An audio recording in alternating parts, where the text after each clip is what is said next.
என்ன என்ன கேட்கணும் இங்கே போர்டிங் கட்சியில இன்னைக்கு வந்து மூன்றாம் கட்ட பேச்சுவார்த்தைக்கு போயிருக்காங்க. நீங்க வந்து இரண்டாம் கட்ட பேச்சுவார்த்தையை இதை நோக்கி நடத்தல. எப்போ சார் போவீங்க? ஒவ்வொரு கட்சியாக அழைத்து பேசிக் கொண்டிருக்கிறார்கள். சரி, எங்களையும் விரைவில் அழைப்பார்கள். சுமூகமான முறையில் பேச்சுவார்த்தைகள் போய்கொண்டிருக்கின்றன. எதிர்க்கட்சிகள் அதிர்ச்சி அடையும் அளவுக்கு திமுக கூட்டணி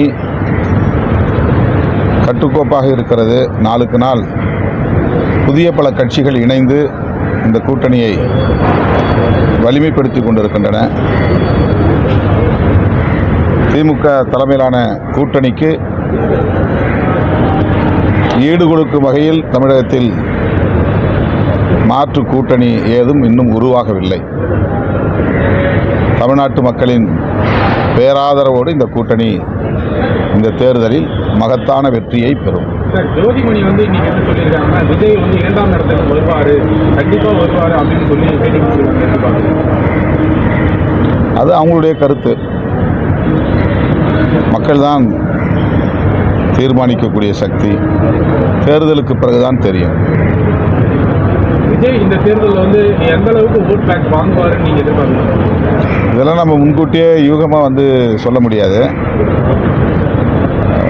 அவர் ஒரு புகழ்பெற்ற நடிகர் என்பதனால் ஊடகங்கள் அவருக்கு கூடுதலான முக்கியத்துவத்தை தந்து கொண்டிருக்கின்றன. அவரால் தமிழ்நாட்டு அரசியல் தலைகீழாக மாறப்போகிறது என்பதை போன்ற ஒரு தோற்றத்தை திட்டமிட்டே உருவாக்கி கொண்டிருக்கிறார்கள். தமிழ்நாட்டு மக்கள் ஒப்பீட்டளவிலே பிற மாநிலங்களை விட அரசியல் விழிப்புணர்வு உள்ளவர்கள்.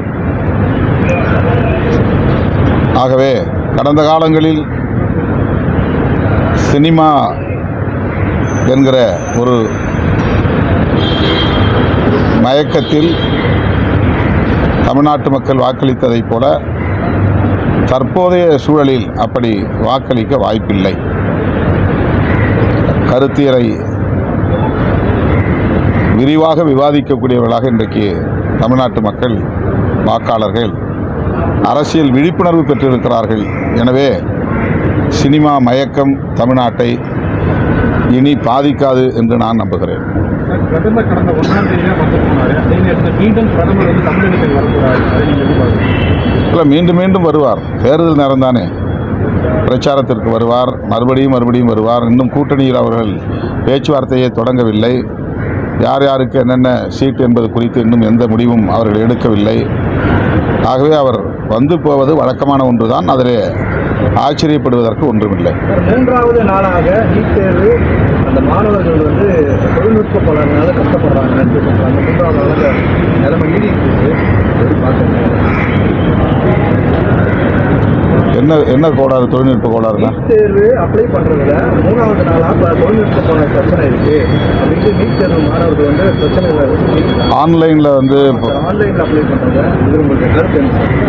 இதில் கருத்து சொல்கிறது என்ன இருக்குது? அந்த மாதிரியான தொழில்நுட்ப கோளாறு இல்லாத வகையில் பார்த்து கொள்ள வேண்டும்.